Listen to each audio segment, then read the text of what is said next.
Olá, meu nome é Kaique, eu sou professor e formado em História e estamos em 2024, ano em que a Lei dos Direitos Civis completa 60 anos. E uma das coisas que mais me interessa ao estudar a luta pelos direitos civis nos Estados Unidos da América é como as igrejas foram importantes nos processos. A história dos cristianismos é marcada pela participação em processos históricos que transcenderam a esfera religiosa e tiveram impactos na sociedade de modo geral. E é importante fazer uma distinção entre o movimento de Jesus e os movimentos cristãos que se desenvolveram ao longo dos séculos até os dias atuais, que são independentes de Jesus e até mesmo, em alguns casos, contêm elementos opostos a princípios cristãos. Um exemplo muito conhecido é a Inquisição, promovida pela Igreja Católica durante séculos, que culminou em inúmeras perseguições que chegaram ao ponto de queimar pessoas vivas em nome de Deus.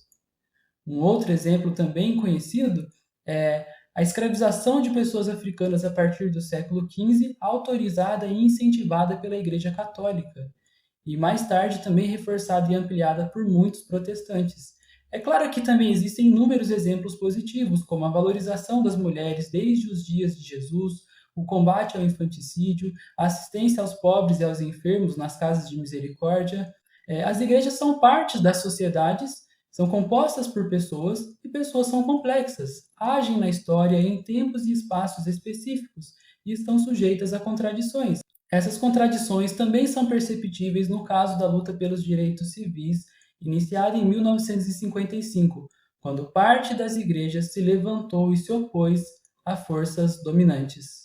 Sendo o rosto de Martin Luther King Jr. o mais famoso desse importante processo histórico, uma omissão bastante comum que não podemos reproduzir é que a responsável pelo estopim do movimento foi uma mulher, Rosa Parks, que fazia parte da NAACP, Associação Nacional para o Progresso das Pessoas de Cor, em Montgomery, Alabama, e em dezembro de 1955 se recusou a ceder seu lugar a um homem branco que havia acabado de entrar no ônibus. Veja o que diz o próprio Martin Luther King Jr. na sua autobiografia.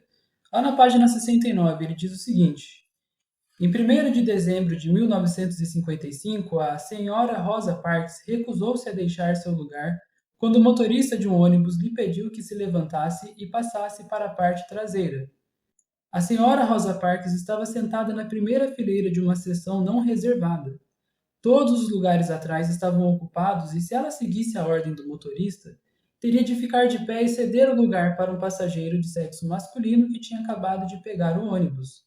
De uma forma digna e tranquila, tão característica de sua radiosa personalidade, ela se recusou. Em resultado disso, foi presa. E o que é que será que permitiu que uma pessoa, ao se recusar a levantar do seu lugar, fosse presa? Ainda nos anos 1950, o sul dos Estados Unidos, o mesmo que lutou na Guerra Civil pela manutenção da escravidão, dentre outras coisas, tinha diversas leis segregacionistas que separavam espaços para negros e brancos e espaços brancos que não podiam ser acessados por negros, o que fica claro no caso do ônibus, mas também havia segregação em escolas, lanchonetes, lojas, parques, até bebedouros para negros e brancos e até nas prisões. Você já deve ter visto algum filme com representações desse sistema, como Uma História Americana, Histórias Cruzadas e Green Book. E foi contra esse sistema, oficialmente assegurado nos Estados Unidos da América, que pessoas como Rosa Parks, Eden Nixon, Ralph Abernathy e Martin Luther King Jr. se levantaram. Mas apesar de eu me interessar muito por esse tema, o foco do vídeo é outro. O que há em comum entre essas pessoas?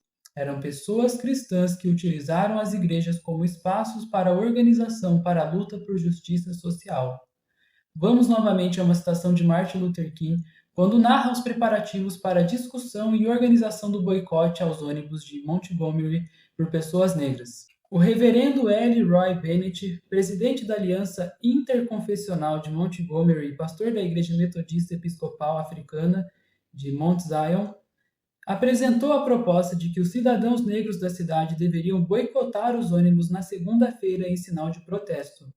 Agora é hora de nos mexermos, concluiu ele. Não é hora de falar, é hora de agir.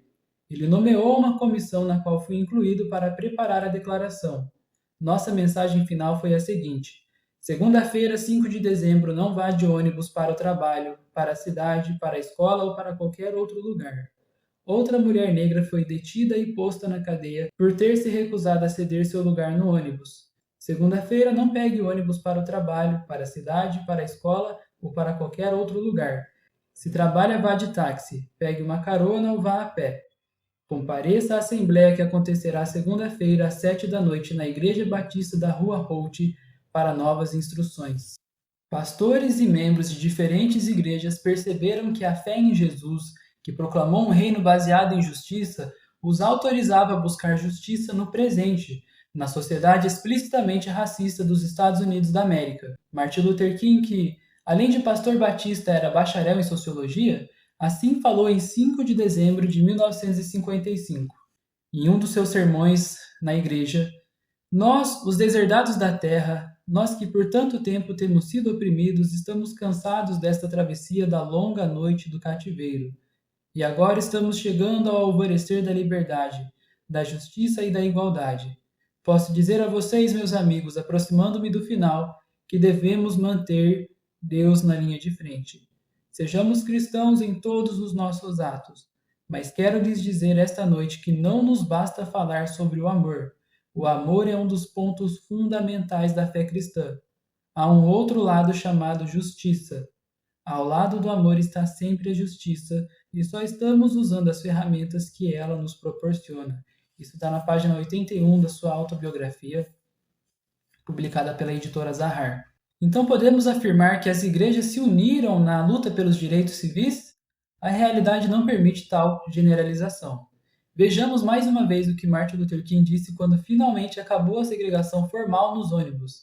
E ele vai contar um pouco dos preparativos para a reintegração nos ônibus que estavam sendo boicotados até o momento. Apesar de todos os nossos esforços em preparar os negros para a integração nos ônibus, nenhum grupo branco assumiu a responsabilidade de preparar sua comunidade.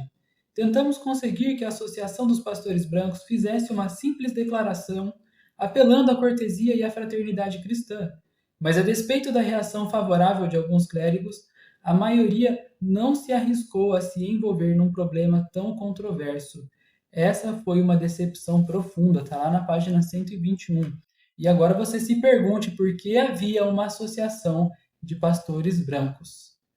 A que eles se opunham? Ficou muito claro nesse trecho do relato histórico de Martin Luther King acerca desse processo histórico. Então, não dá para fazer essa generalização. Mais uma vez, a contradição aparece. A decepção do Martin Luther King era uma decepção que vinha de dentro, de alguém que, segundo ele mesmo, amava a igreja e se entristecia por essa apatia. Martin Luther King foi além da luta pelos direitos civis. Condenou a guerra no Vietnã e, em seus últimos anos, passou a atacar a desigualdade social nos Estados Unidos da América até ser assassinado em abril de 1968, acreditando que as igrejas e os cristãos eram importantes para a sociedade no presente, que era um dever cristão não cooperar com o mal, jamais recorrendo à violência, mas agindo de forma inteligente. Agora, pensando no Brasil atual, é claro que as igrejas são extremamente relevantes para se entender nossa realidade social. E, novamente, não dá para generalizar. Muitas igrejas seguem com suas ações sociais acolhendo e amparando pessoas, com respostas que tratam da eternidade, mas sem ignorar as misérias do tempo presente, enquanto muitas outras seguem como palanques de políticos para os quais dão apoio acrítico e irrestrito e com agendas que nada têm a dizer às pessoas em seus sofrimentos do tempo presente. Espero que as primeiras sejam mais numerosas, que as igrejas que se espelham em Jesus cresçam, já que a fé e as ações de Jesus não se restringiram às sinagogas, muito pelo contrário, eram expressas na sociedade com vida comunitária, o que acompanhou as igrejas nos primeiros séculos. E independente de você ser cristão ou não, eu te convido a ler um pequeno trecho de um livro bíblico, Atos dos Apóstolos, um livro ali do Novo Testamento, capítulo 2, verso 42 a 47. É só um trechinho, mas que vai servir de reflexão, sendo você cristão ou não. Então é isso por hoje e até a próxima.